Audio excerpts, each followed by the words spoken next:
বহিছে বিমল উষা তোমার আশিস বাণী, তোমার করুণা সুধা হৃদয়ে দিতেছে আনি। রেখেছে জগৎপুরে মোরে তো ফেলনি দূরে, অসীম আশ্বাসে তাই পুলকে শিহরে কায়। শুরু হচ্ছে আজকের শরণাগতে আপনাদের সৌমিত্র বসুর কথা বলা 92.7 বিগ এফএম এ। বিশুদ্ধ সিদ্ধান্ত মতে আজকের দিনটার কথা বলি। আজকে মঙ্গলবার 24শে শ্রাবণ 1429, ইংরেজির 9ই আগস্ট 2022। তিথি শ্রাবণ, শুক্লপক্ষ দ্বাদশী, নক্ষত্র মূলা। সূর্যোদয়ের সময় ভোর 5:14 হয়ে 49 সেকেন্ড। সূর্য অস্ত যাবার সময় সন্ধে 6:09 হয়ে 31 সেকেন্ড। আজকে জন্মে ধনু রাশি, ক্ষত্রিয় বর্ণ, দেবারিগণ। দিনের বেলা 12:18 গতে নরগণ। আজ ভারত ছাড়ো আন্দোলনের 80 বছর পূর্ণ হল। আজ একটি বিশেষ দিন আমাদের এই স্বাধীন ভারতের পক্ষে। আমাদের হোয়াটসঅ্যাপে চিঠি পাঠাবার নাম্বার 9831922927। চিঠির গোড়ায় অতি অবশ্যই SG এইটা লিখতে হবে। এবারে বলি আজকের অনুষ্ঠান সম্পর্কে। আজকের অনুষ্ঠানে প্রথমে পুরাণ চিরন্তন। আপনারা জানেন সকলে, পুরাণ চিরন্তনে আজকে যার কথা বলবো তিনি অনসূয়া। ভারতীয় পুরাণে সতীত্বের এবং সেই সতীত্ব থেকে বেরিয়ে আসা যে তেজ, সেই তেজের একজন যাকে বলা যেতে পারে আদর্শ মূর্তি হচ্ছেন এই অনসূয়া। তার কথা বলবো। তারপরে চলে যাব স্বামী বিবেকানন্দের কর্মজীবনে বেদান্ত, এই প্রবন্ধ থেকে খানিকটা অংশ পাঠ করে শোনাবো আপনাদের। রামকৃষ্ণ পরমহংসদেবের কথা বলবো, আপনাদের চিঠিপত্র, আর শেষে বাইরে দূরে। বাইরে দূরেতে আমরা এখন আছি নবদ্বীপে। আপনারা জানেন নবদ্বীপের যে সারস্বত মঠ, সেই মঠ দেখছি ঘুরে ঘুরে আপনাদের সঙ্গে নিয়ে। তাহলে আপাতত একটু গান শুনি, গানের পর ফিরে আসছি আবার পুরাণ চিরন্তন নিয়ে অনসূয়ার কাহিনী। 92.7 বিগ এফএম এ শুনছেন শরণাগত। আমি আপনাদের সৌমিত্র বসু। অনসূয়ার কথা 92.7 বিগ এফএম এ শরণাগত অনুষ্ঠানে আপনাদের সৌমিত্র বসু শুরু করছে অনসূয়ার কথা। অনসূয়া সতী হিসেবে যার নাম একেবারে আমাদের ভারতীয় পুরাণে সর্বোচ্চ স্থানে প্রতিষ্ঠিত। একটা গল্প বলবো আপনাদের। তার আগে অনসূয়ার একটা প্রাথমিক পরিচয় দিয়ে রাখি। কর্দম বলে একজন ঋষি ছিলেন। কর্দম ঋষির 9 জন কন্যা ছিলেন। 9 জন ব্রহ্মর্ষির সঙ্গে তাদের বিয়ে হয়। এদের মধ্যে অনসূয়া ছিলেন অন্যতম। কর্দম অত্রিমুনির হাতে অনসূয়াকে প্রদান করেন। আবার বায়ু পুরাণে বলা হচ্ছে যে অনসূয়া দক্ষ কন্যা। তো অত্রি এবং অনসূয়ার সত্যনেত্র, হব্য, অপমূর্তি, শনিশ্বর আর সোম, এই 5 পুত্র হয়। আর শ্রুতি বলে একটি মেয়ে হয়। এরকম নানান সব কাহিনী আছে অনসূয়াকে নিয়ে, কিন্তু যে কাহিনীটি সবচেয়ে বিখ্যাত এবং আপনারা হয়তো অনেকেই জানেন, কেউ কেউ জানেন না, কিন্তু জানা বা অজানা যাই হোক না কেন সেই কাহিনী শুনতে ভালোই লাগবে সকালবেলা। সেই কাহিনী আপনাদের শোনাব। প্রতিষ্ঠান বলে একটা শহর ছিল। সেই প্রতিষ্ঠান শহরে এক ব্রাহ্মণ। সেই ব্রাহ্মণ তার আগের জন্মে অনেক পাপ টাপ করেছিল। এই জন্মেও যে খুব সুবিধের লোক ছিল এমনটা নয়। যাই হোক, সেই আগের জন্মের পাপে তার কুষ্ঠ রোগ হয়েছিল। সেই ব্রাহ্মণের স্ত্রী ছিলেন খুব পতিপরায়ণা। তো সেই স্ত্রী ব্রাহ্মণকে অনেক সেবা যত্ন করেন, কিন্তু ব্রাহ্মণ তাকে খুব লাঞ্ছনা করতেন। ওই যে বলছিলাম যে এই জন্মেও যে খুব ভালো লোক তা নয়। তো একদিন তিনি তার পত্নীকে আদেশ করলেন যে আমাকে বারবণিতার ঘরে নিয়ে চলো। ভাবুন, স্ত্রীকে আদেশ করছেন যে আমাকে বেশ্যাবাড়ি নিয়ে চলো। ব্রাহ্মণ, তার নাম কৌশিক।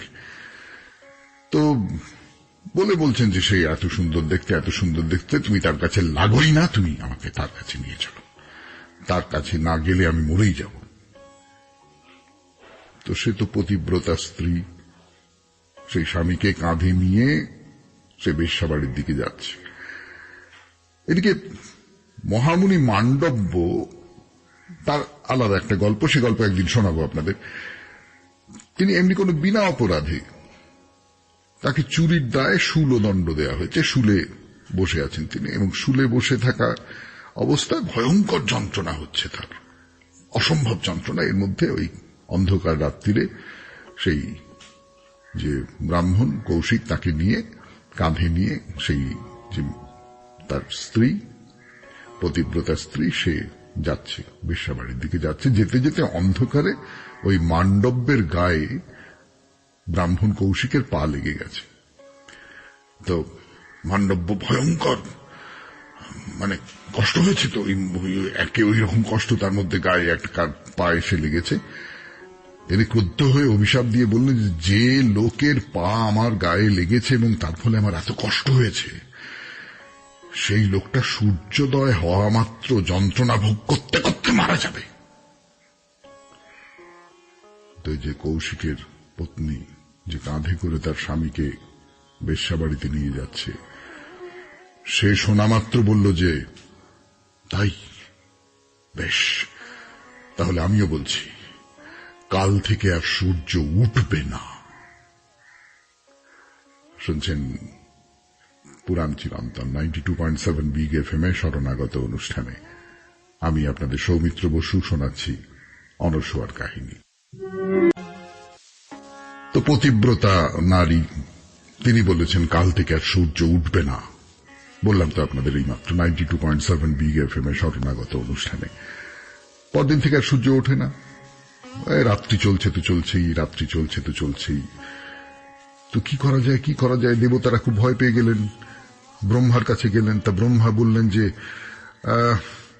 আচ্ছা ঠিক আছে, একটা কাজ করো, এই পতিব্রতা কৌশিক পত্নীর তপস্যা, তার কারণে যেহেতু সূর্যদেব উঠছেন না, অতএব এই তপস্যার যে প্রভাব, সেইটাকে আটকাবার জন্য অন্য কোন পতিব্রতা রমণী, তার শরণ নিতে হবে।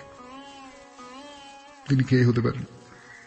তিনি হতে পারেন, ব্রহ্মা বলেন, অত্রির পত্নী অনসূয়া, সতী অনসূয়া। তার মানে সমস্ত পৃথিবীর যাবতীয় সতীত্ব পাতিব্রত্যের একেবারে প্রতীক হয়ে উঠেছেন অনসূয়া। তো অনসূয়ার কাছে যাওয়া হলো। তখন অনসূয়া সে ব্রাহ্মণ আর তার পতিব্রতা পত্নীর কাছে গেলেন। রাত্রি চলছে, রাত্রি চলছে, সূর্য ওঠার কোনো নাম নেই। অনসূয়া গিয়ে সেই কৌশিক বলে যে ব্রাহ্মণ, তাকে পুরুষের কর্তব্য বিষয়ে উপদেশ দিলেন এবং সেই ব্রাহ্মণীর পাতিব্রত্য ধর্মের প্রশংসা করলেন, করে বললেন যে, কিন্তু সূর্য যে উঠছে না, জগৎ ধ্বংস হবার উপক্রম হয়েছে, তুমি একটু বলো সূর্যকে যে তুমি ওঠো। তো ব্রাহ্মণী বললেন, কিন্তু অভিশাপ আছে, সূর্য উঠলে আমার স্বামী মারা যাবেন। অনসূয়া বললেন, বেশ, তো তোমার স্বামীকে আমি আবার বাঁচিয়ে দেব, তুমি সূর্যকে বলো উঠতে। তো ব্রাহ্মণী সূর্যকে বললেন যে ঠিক আছে, হে সূর্যদেব, আপনি উদিত হন। সূর্য উঠলেন, সেই ব্রাহ্মণ কৌশিক সে মারা গেল। তখন অনসূয়া সঙ্গে সঙ্গে ঘোষণা করলেন যে, আমি আমার পতি সেবার দ্বারা যে পুণ্য বল অর্জন করেছি, সেই সমস্ত পুণ্য বলের সাহায্যে ব্রাহ্মণ আবার বেঁচে উঠুন এবং পত্নীর সঙ্গে শতবর্ষ জীবিত থাকুন। অনসূয়ার এই যে প্রার্থনা, তার ফলে কৌশিক ব্রাহ্মণ, তার সমস্ত রোগ সেরে গেল, সে নতুন একটা রূপ নিয়ে আবির্ভূত হল এবং তারপরে অনসূয়ার জন্যই তারা দুজনে মিলে সুখে স্বচ্ছন্দে বসবাস করতে লাগলো। ব্রাহ্মণ ভালো হয়ে গেল, এই সব কিছু হল। তো অনসূয়া তো আবার সূর্যকে উদিত হবার একটা রাস্তা করে দিলেন। তার ফলে দেবতারা তাকে বর দিতে চাইলে অনসূয়া বললেন যে, ব্রহ্মা, বিষ্ণু এবং মহেশ্বর তারা যেন আমার সন্তান হয়ে জন্মগ্রহণ করেন। সত্যি তাই হয়েছিল, কিন্তু সে অন্য গল্প, সে আরেকদিন হবে কোন পুরাণ চিরন্তনে। আজকের মতো পুরাণ চিরন্তন এখানেই শেষ। 92.7 বিগ এফএম এ শরণাগত অনুষ্ঠানে এইবার স্বামী বিবেকানন্দের রচনা থেকে পাঠ। আপনাদের সৌমিত্র বসু প্রস্তুত, আপনারাও একটু গান শুনে নিন। কর্মজীবনে বেদান্ত তৃতীয় পর্ব, তার একটা অংশ পড়ে শোনাচ্ছি আপনাদের 92.7 বিগ এফএম এ শরণাগত অনুষ্ঠানে। উদাহরণস্বরূপ গতির বিষয় ধরো। ব্যবহারিক সত্তার উহা নিত্য সহচর, উহা কিন্তু সেই সার্বভৌম পারমার্থিক সত্তা সম্বন্ধে প্রযুক্ত হইতে পারে না। প্রত্যেক ক্ষুদ্র অণু, জগতের অন্তর্গত প্রত্যেক পরমাণু সর্বদাই পরিবর্তনশীল ও গতিশীল, কিন্তু সমষ্টি হিসাবে জগৎ অপরিণামী, কারণ গতি বা পরিণাম আপেক্ষিক ভাব মাত্র। আমরা কেবল গতিহীন পদার্থের সহিত তুলনায় গতিশীল পদার্থের কথা ভাবিতে পারি। গতি বুঝিতে গেলেই দুইটি পদার্থের আবশ্যক। সমুদয় সমষ্টি জগৎ এক অখণ্ড সত্তার স্বরূপ, উহার গতি অসম্ভব। কাহার সহিত তুলনায় উহার গতি হইবে? উহার পরিণাম হয়, তাহাও বলিতে পারা যায় না, কাহার সহিত তুলনায় উহার পরিণাম হইবে? অতএব সেই সমষ্টি সত্তা নিরপেক্ষ, কিন্তু উহার অন্তর্গত প্রত্যেক অণুই নিরন্তর গতিশীল। একই সময়ে উহা পরিণামী ও অপরিণামী, সগুণ নির্গুণ দুই। ইহাই আমাদের জগৎ, গতি এবং ঈশ্বর সম্বন্ধে ধারণা। তত্ত্বমসির অর্থ ইহাই। আমাদিগকে আমাদের স্বরূপ জানিতে হইবে। সগুণ মানুষ তাহার উৎপত্তিস্থল ভুলিয়া যায়, যেমন সমুদ্রের জল সমুদ্র হইতে বাহির হইয়া আসিয়া সম্পূর্ণ স্বতন্ত্র হইয়া থাকে। এইরূপ আমরা সগুণ হইয়া, ব্যষ্টি হইয়া আমাদের প্রকৃত স্বরূপ ভুলিয়া গিয়াছি, আর অদ্বৈতবাদ আমাদিগকে এই বিভিন্ন রূপে প্রতীয়মান জগৎকে ত্যাগ করিতে শিক্ষা দেয় না। উহা কি তাহাই বুঝিতে বলে? আমরা সেই অনন্ত পুরুষ, সেই আত্মা, জলস্বরূপ, আর এই জল সমুদ্র হইতে উৎপন্ন। উহার সত্তা সমুদ্রের উপর নির্ভর করিতেছে, আর বাস্তবিকই উহা সমুদ্র, সমুদ্রের অংশ নহে, সমুদয় সমুদ্র স্বরূপ। কারণ যে অনন্ত শক্তি রাশি ব্রহ্মাণ্ডে বর্তমান, তাহার সমুদয় তোমার ও আমার।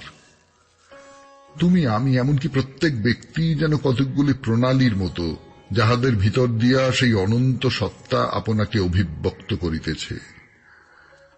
আর এই যে পরিবর্তন সমষ্টিকে আমরা ক্রমবিকাশ নাম দিই, তাহারা বাস্তবিক পক্ষে আত্মার নানারূপ শক্তি বিকাশ মাত্র। কিন্তু অনন্তের এপারে শান্ত জগতে আত্মার সমুদয় শক্তির প্রকাশ হওয়া অসম্ভব। আমরা এখানে যতই শক্তি, জ্ঞান বা আনন্দ লাভ করি না কেন, উহারা কখনোই এ জগতে সম্পূর্ণ হইতে পারে না। অনন্ত সত্তা, অনন্ত শক্তি, অনন্ত আনন্দ আমাদের রহিয়াছে। ওইগুলি যে আমরা উপার্জন করিব তাহা নহে, ওইগুলি আমাদের ভিতরেই রহিয়াছে, প্রকাশ করিতে হইবে মাত্র।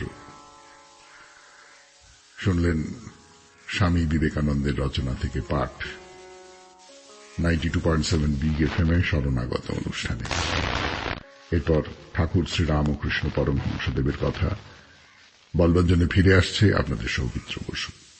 শ্রী রামকৃষ্ণ পরমহংসদেবের কথা বলবার জন্য ফিরে এলাম আপনাদের সৌমিত্র বসু। 92.7 বিগ এফএম এ শুনছেন শরণাগত, জীবনের সহজ পাঠ। সেই সহজ পাঠ আমাদের দিয়েছেন ঠাকুর শ্রী রামকৃষ্ণ পরমহংসদেব। এখন তার কথা। ওই যে আগের দিন বলছিলাম যে নরেন নিজেই ঠাকুরকে বলছে যে তুমি সবসময় নরেন্দ্র নরেন্দ্র করো কেন? ভরতমুনির যা দশা হয়েছিল তোমারও তাই হবে। ভরতমুনি হরিণ হরিণ হরিণ হরিণ করতে গিয়ে পরের জন্মে হরিণ হয়ে জন্মেছিল। তারপরে তার অনেক গল্প আছে, সে না হয় একদিন শোনানো যাবে পুরাণ চিরন্তনে। কিন্তু তুমিও তো সেই রকম করতে করতে করতে করতে পরের জন্মে আমি হয়ে যাব। তো ঠাকুরের না মনে হয়েছে তাই তো, সত্যি তো ঠিকই বলেছে। ভরত রাজার যে গপ্পটা বলেছে, সেই ভরত রাজার গপ্পটা তো মিথ্যে নয়, তো পুরাণে আছে। তাহলে আমার কি সেই দশা হবে? তো খুব ভড়কে গেছেন। তো সমস্ত কিছুর সমাধান মায়ের কাছে। তো মায়ের কাছে গিয়ে বললেন যে মা, আমি কি তাহলে পরের জন্মে নরেন হয়ে জন্মাবো? তো মা বললেন, ওর কথা শুনিস কেন? বলে কি বললেন, ওর মধ্যে নারায়ণকে দেখতে পাস, তাই ওর জন্য তোর এত আকুলি বিকুলি। ঠাকুরের কাছে একটি মেয়ে এসেছিল না, এসে সে বিধবা একটি মেয়ে, বলেছি সে কথা, বলেছি আপনাদের, গল্প বলেছি। সে ঠাকুরের কাছে এসেছে, আমি কি করে তাকে পাবো? তা ঠাকুর বলছেন, তুই জগতে সবচেয়ে বেশি ভালোবাসো কাকে? একটা বাচ্চাকে ভালোবাসো, তাকেই তুমি ঈশ্বর জ্ঞানে পুজো করো। তা নরেনকে ঠাকুর ঈশ্বর জ্ঞানে দেখছেন, তার যে ভালোবাসা সেটা ঈশ্বর জ্ঞানে ভালোবাসা।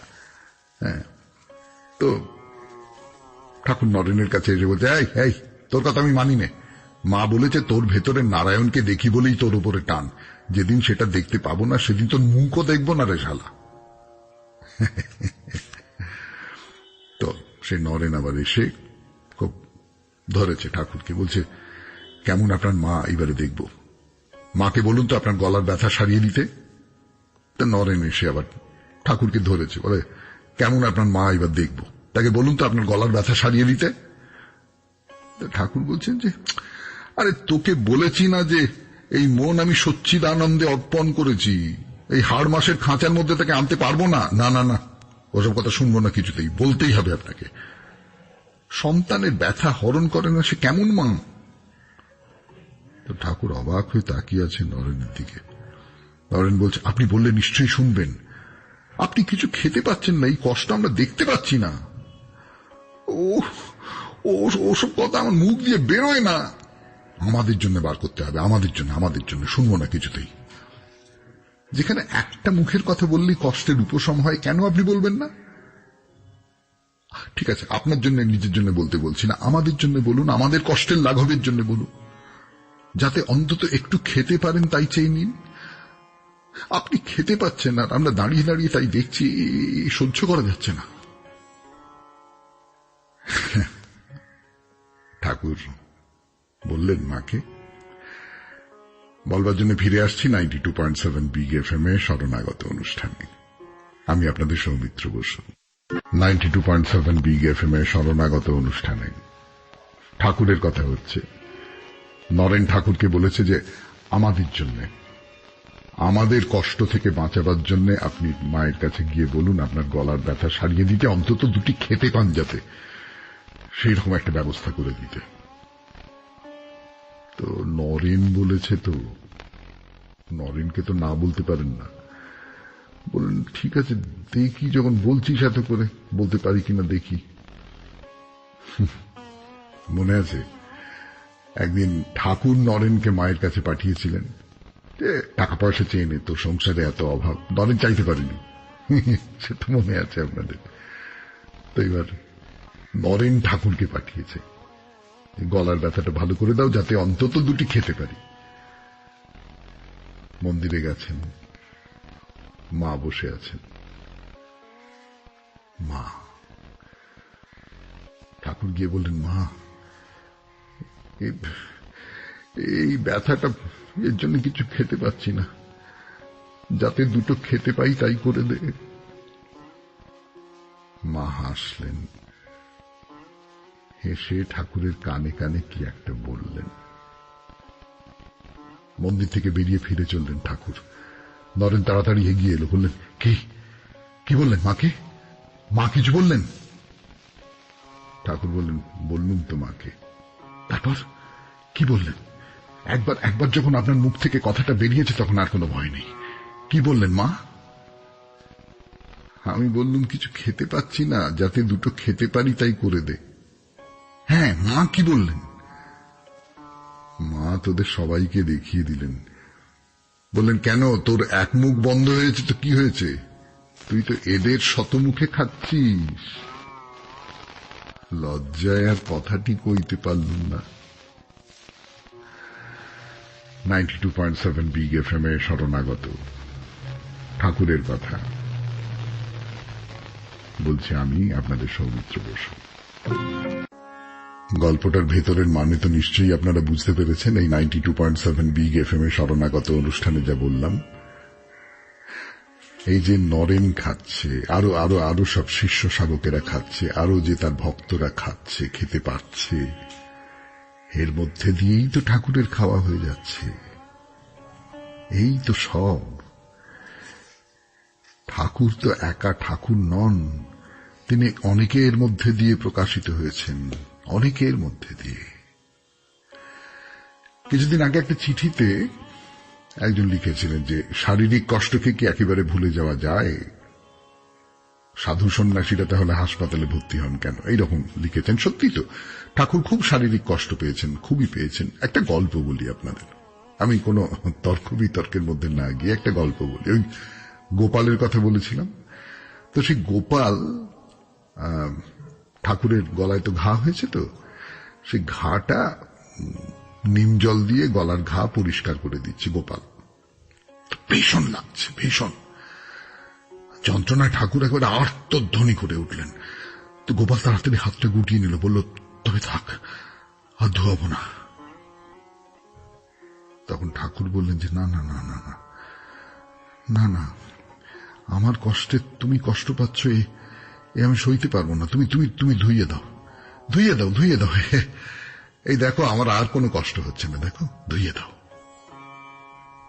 দেহ থেকে মনটাকে নিমেষের মধ্যে উঠিয়ে নিলেন।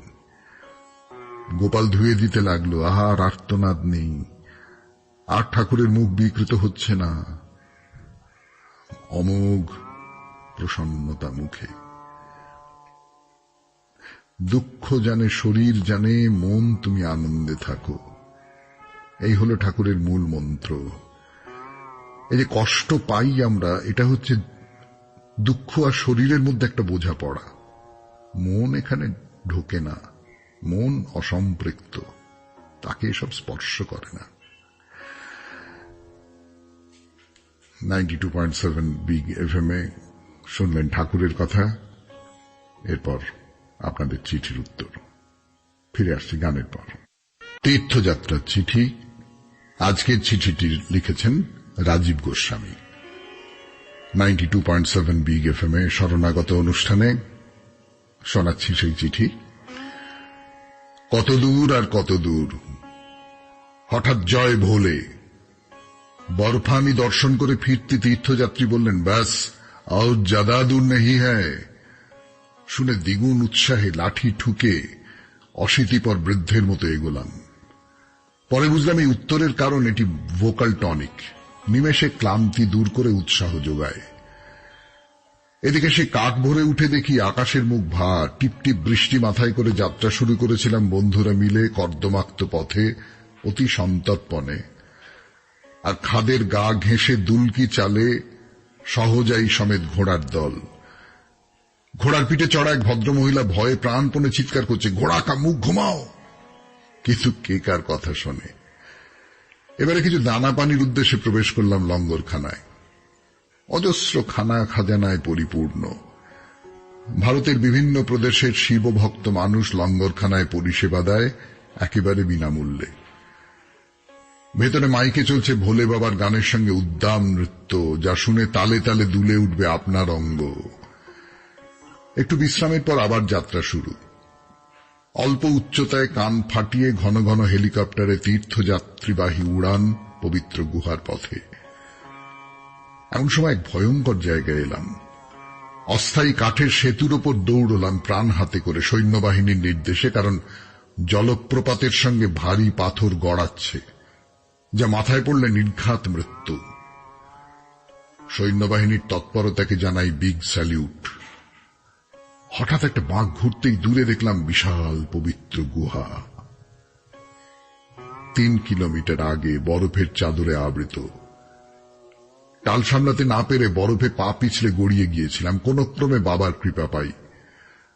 প্রায় মন্দির বন্ধ হবার সময় বিকেল 6টায় প্রাণ ভরে বাবার দর্শন করি। কাশ্মীরে কিন্তু সন্ধ্যা হয় রাত 8:30টায়। অবশেষে বালতাল বেস ক্যাম্পে ফিরি রাত 12টায় টর্চ হাতে। সারা রাস্তা মন্দিরের জয়ধ্বনি মনে অনুরণিত হয়। জয় বাবা অমরনাথ কি জয়, জয় বাবা বরফানি কি জয়, হর হর মহাদেব। আপনাকেও বিগ এফএম এর সকল শ্রোতাকে আমার শ্রাবণী শুভেচ্ছা, ভালোবাসা ও সশ্রদ্ধ প্রণাম। Rajib Goswami, Bamangachhi, B road, Salkia, Howrah 6। ধন্যবাদ রাজীব বাবু, খুব স্বল্প সময়ের মধ্যে আমাদের অমরনাথ ঘুরিয়ে আনার জন্য। এরপর আমরা চলে যাব নবদ্বীপে, বাইরে দূরে 92.7 বিগ এফএম এ শরণাগত অনুষ্ঠানে। বাইরে দূরে 92.7 বিগ এফএম এ শরণাগত অনুষ্ঠানে এখন বাইরে দূরে শ্রী চৈতন্য সারস্বত মঠ। সেই মঠের যে প্রধান মন্দির, রাধাকৃষ্ণের মন্দির, দেখা হয়েছে গতকাল। এবারে অন্য অন্য মন্দিরগুলো দেখব বলে ঠিক করেছি। মস্ত একটা প্রাঙ্গণ, তার চারপাশ ঘিরে একের পর এক সাদা রঙের মন্দির। সাদা মানে এবারে বকের পালকের মতো ধপধপে সাদা। দেখুন, আমার একটা কথা মনে হয়, নানান রকম রং ভালো ভালো, দেখতে তো খুবই ভালো লাগে, খুব ভালো, কিন্তু সাদা রঙের যেন কোনো তুলনা নেই না, চোখ একেবারে জুড়িয়ে যায়। প্রাঙ্গণের মাঝখানে দাঁড়িয়ে চারদিকে তাকিয়ে দেখুন, আপনাকে ঘিরে আছে এই সাদা, যেন পবিত্র এক ফেনার আঁচলের মধ্যে আপনি নিশ্চিন্ত হয়ে আছেন, শিশুর মতন। মূল মন্দিরের বাঁ দিকে চোখ ফেরান। হ্যাঁ, এই মন্দিরের দিকে তাকানো যাক। প্রথমে তাকানো উপরের দিকে, কি লেখা আছে? একটি গোলাপি রঙের পদ্ম ফুল খোদাই করা, তাকে বেড় দিয়ে লেখা কয়েকটি কথা। কি কথা, পড়বার জন্য ফিরে আসবো 92.7 বিগ এফএম এ শরণাগত অনুষ্ঠানে। একটু ধৈর্য ধরুন, একটু গান শুনুন, মুখ তুলে পড়ুন মন্দিরের গায়ে কি লেখা রয়েছে। 92.7 বিগ এফএম এ শরণাগত অনুষ্ঠানে আমি আছি আপনাদের সঙ্গে, আপনাদের সৌমিত্র বসু। একটু কষ্ট করেই পড়তে হলো। গায়ত্রী মুরলী কীর্তন ধন্য রাধাপদ ধীমহি। তার নিচে লম্বা করে লেখা ও বিষ্ণুপদ শ্রীল ভক্তি সুন্দর গোবিন্দদেব গোস্বামী মহারাজ। নিচে মন্দিরের কাঠের গেট, লম্বা লম্বা শিক দিয়ে সুরক্ষিত। গেটের দুপাশে সাধক মহারাজের বাণী খোদাই করা আছে। ভেতরে পাথরের বেদিতে পাতা আসনে বসে আছেন সাধক মহারাজ। গেরুয়া পোশাক পরা, মাথায় গেরুয়া টুপি, সৌম্য দর্শন, হাসি মুখ। তলায় বেদিতে খোদাই করা আছে মহারাজের পরিচয়, ইনি গোবিন্দদেব গোস্বামী মহারাজ। এইটা কিন্তু খুব লক্ষ্য করার বিষয় না, এই মঠে যে কেবলমাত্র বৈষ্ণবদের আরাধ্য দেবতা বা দেবীর মূর্তি থাকে, রাধাকৃষ্ণের মূর্তি, এমনটা নয়। সেই সঙ্গে যারা এই মতের সন্ত, যারা সাধনার মধ্যে দিয়ে নিজেদের উচ্চ মার্গে নিয়ে যেতে পেরেছেন, তাদের ওই দেবতার মতো সম্মান দেওয়া হয়। এই মন্দির দেখা হলো। এবার আর একটা জায়গায় না, এবারে যেখানে যাচ্ছি চোখে দেখে তাকে মন্দির বলে মনে করবার কোনো কারণ নেই। এমনি একটা 3 তলা বাড়ি, আধুনিক স্থাপত্যের। এর নামটা খুব অন্যরকম, পাশ্চাত্য সেবক ভবন। মন্দিরের বাইরে ওই ওপরের দিকে লেখা রয়েছে। তা বোঝা যাচ্ছে এখানে বেশ কিছু ভক্ত আছেন যারা বিদেশি, রাধাকৃষ্ণের টানে তারা চলে এসেছেন নিজের দেশ ছেড়ে। পাশ্চাত্যের যে বিলাস বৈভবের জীবন, তাকে দূরে ছুঁড়ে ফেলে দিয়ে তারা এখানে কৃষ্ণর নাম নিয়ে আছেন। তাদের জন্য এই ভবন। তো এই যে মঠটা, যাকে বলে একটা স্বয়ং সম্পূর্ণ জায়গা, এখানে নিজের মতন করে থাকার জন্য, বাইরের পৃথিবীর থেকে নিজেকে আলাদা করে নিয়ে থাকার জন্য যা কিছু দরকার সবটাই আছে। যেমন এখানে একটা চমৎকার গোশালা আছে, যাকে আমরা সাদা ভাষায় বলি গোয়াল। এই গোশালাটা দেখতে যেতে ইচ্ছে করছে। বিশেষ করে শ্রীকৃষ্ণের সঙ্গে তো ধেনুর একটা খুব ঘনিষ্ঠ সম্পর্ক আছে, বলুন। গোশালার দিকে যাচ্ছি আমরা। যেতে যেতে দেখুন দুটি বাড়ি, পুরনো বাড়ি, বাড়ি নয়, ধাম। ধাম, বাড়ির গায়ে লেখা রয়েছে ধাম, শান্তিধাম, রামধাম, এরকম সব নাম। এখানে থাকেন সব প্রাচীন বৈষ্ণবেরা। এই দেখতে দেখতে চলে এসেছি সারস্বত মঠের বিখ্যাত গোশালার সামনে। হ্যাঁ, গোয়াল যদি বলতে হয় তবে এই লম্বা ব্যারাকের মতো চলে গেছে, তার ভেতরে পরপর পরপর দাঁড়িয়ে আছে গরুরা, এক পাল গরু, সমস্ত রকম ব্যবস্থা করা আছে তারা যাতে আনন্দে থাকে, সুখে থাকে। পরিষ্কার পরিচ্ছন্ন গোয়াল ঘর, না খুব একটা বিত্ত বৈভবের চিহ্ন হয়তো নেই, কিন্তু এই গরুগুলোর দিকেও যে নজর আছে ভক্তদের বা কর্মকর্তাদের, তাদের যত্নার্থীর যেন কোনো ত্রুটি না হয় সে ব্যাপারে যে তারা খুব সজাগ সতর্ক, সেটা খুব স্পষ্ট বুঝতে পারা যায়। কিন্তু এইখানেই শেষ করতে হবে আজকে শরণাগত 92.7 বিগ এফএম এ। সময় হয়ে গেছে, তাহলে আবার আগামীকালের জন্য অপেক্ষা। এর মধ্যে ভালো থাকবেন, আর মনে রাখবেন আমাদের চিঠি লেখার কথা। আমাদের হোয়াটসঅ্যাপের নাম্বার 9831922927, চিঠির গোড়ায় SG। ভালো থাকবেন, ভালো থাকবেন, ভালো থাকবেন, আনন্দে থাকবেন, আনন্দে থাকবেন, আনন্দে থাকবেন। নমস্কার। বহিছে বিমল